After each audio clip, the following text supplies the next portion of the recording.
लगातार लोगों के दिमाग में ये सवाल खड़े हो रहे हैं कि क्या एलियन ने ही हमारे चंद्रयान 2 को चांद की सतह पर क्रैश किया है। जी हाँ, ये एक बड़ा सवाल है और लोगों के जहन में है, तो इसका जवाब जानना बहुत ही जरूरी है। मैं आपको बता दूं कि अमेरिका के एक जगह पर एलियन के उतरने का दावा कर चुका है और कुछ लोग ये मानते हैं कि जब चांद पर अमेरिका ने मानव को भेजा था 1969 में, तो दोबारा चांद पर उन्होंने मानव को क्यों नहीं भेजा, क्योंकि उनका ये मानना है कि कई राज जो है वो अमेरिका छुपा रहा है। लोगों का ये मानना है कि अमेरिका जो है वो एलियन के संपर्क में है और तमाम तरह की जो अंतरिक्ष की जानकारियां हैं वो अमेरिका इकट्ठा कर रहा है। लेकिन एक बड़ा सवाल ये है कि क्यों नहीं एलियन का कोई पुख्ता सबूत हमारे सामने आ पाया है। क्या अमेरिका खुद को एलियन से संपर्क साध कर एक तकनीक की दुनिया में बड़ा साबित करने की कोशिश कर रहा है, या फिर इसके पीछे कुछ और राज है? ये एक बड़ा सवाल है। लेकिन सवाल यहाँ पर ये है कि क्या चंद्रयान 2 को एलियन ने ही क्रैश किया है? जी हाँ, ये तमाम ऐसी जो सवाल है वो सोशल मीडिया में सनसनी की तरफ फैल रहा है। मैं इसका आपको जवाब देने जा रहा हूँ। यदि हमारे चंद्रयान 2 को एलियन ने क्रैश किया होता तो कहीं ना कहीं जो ऑर्बिट्स है, ऑर्बिट्स के द्वारा उसकी तस्वीर ली जाती। इस तरह की कोई तस्वीर जो है वो इसरो के पास नहीं पहुंचा है। तो ऐसे में अभी ये दावा करना कि एलियन ने हमारे चंद्रयान 2 को गिराया है, ये दावा कहीं ना कहीं गलत दिखाई दे रहा है।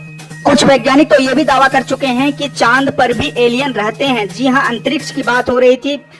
पूरी आकाशगंगा में कई ऐसे पिंड है जहाँ पर जो जीव है उनके होने की संभावनाएं बताई जा रही है। लेकिन अमेरिका के कुछ लोगों या कुछ विशेषज्ञों का कहना है कि चांद के डार्क वाले हिस्से में, जी हाँ, चांद का एक अंधेरा वाला हिस्सा है जहाँ पर कभी उजाला नहीं होता है, वहाँ पर जो है एलियन निवास करते हैं और उसके पास उन्नत किस्म की तकनीक है, जो तकनीक हमारे पास नहीं है। इस चीज का लगातार दावा किया जा रहा है। आपको बता दें कि चंद्रयान 2 के लैंडर विक्रम और रोवर प्रज्ञान से संपर्क स्थापित करने की उम्मीदें धीरे धीरे खत्म होती जा रही है। इन दोनों ही उपकरणों को चांद पर 14 दिनों तक काम करना था, अब हफ्ते भर का वक्त बचा है और अभी तक लैंडर से दोबारा संपर्क स्थापित करने की दिशा में कोई ठोस सफलता नहीं मिल पाई है। 7 सितंबर को चांद की सतह पर सॉफ्ट लैंडिंग से लगभग 2.1 किलोमीटर पहले ही लैंडर विक्रम से इसरो का संपर्क टूट गया था। लैंडर के अंदर ही रोवर प्रज्ञान है। लैंडर की सॉफ्ट लैंडिंग के लगभग 5 घंटे बाद रोवर प्रज्ञान उनसे बाहर आता और विभिन्न शोध कार्यों को अंजाम देता।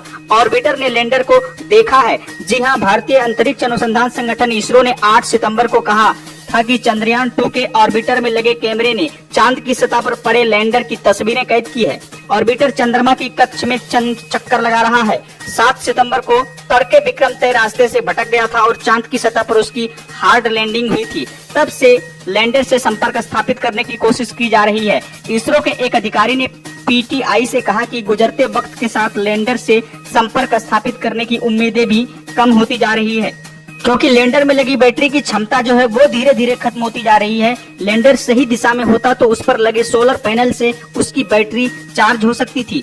इसरो के एक अन्य अधिकारी ने बताया कि हार्ड लैंडिंग के चलते लैंडर विक्रम चांद की सतह पर दिशा सही नहीं है। इसके चलते भी उसके संपर्क स्थापित करने में मुश्किल हो रही है। हार्ड लैंडिंग से लैंडर को नुकसान पहुंचने की भी आशंका है। समाचार एजेंसी IANS से चेन्नई में इसरो के एक पूर्व अधिकारी ने बताया कि लैंडर विक्रम की सॉफ्ट लैंडिंग में विफलता के कई असल कारणों का पता लगाने के लिए अंतरिक्ष एजेंसी को कई तरीके अपनाने होंगे। उससे मिले डाटा की जांच करनी होगी, लेकिन इसमें वक्त लगेगा। अधिकारी ने बताया कि इसरो यह भी पता लगाएगा कि क्या प्रक्षेपण के दौरान किसी खामी की अनदेखी की गई। उन्होंने यह भी कहा कि गलत डाटा भी संपर्क टूटने का बड़ा कारण हो सकता है।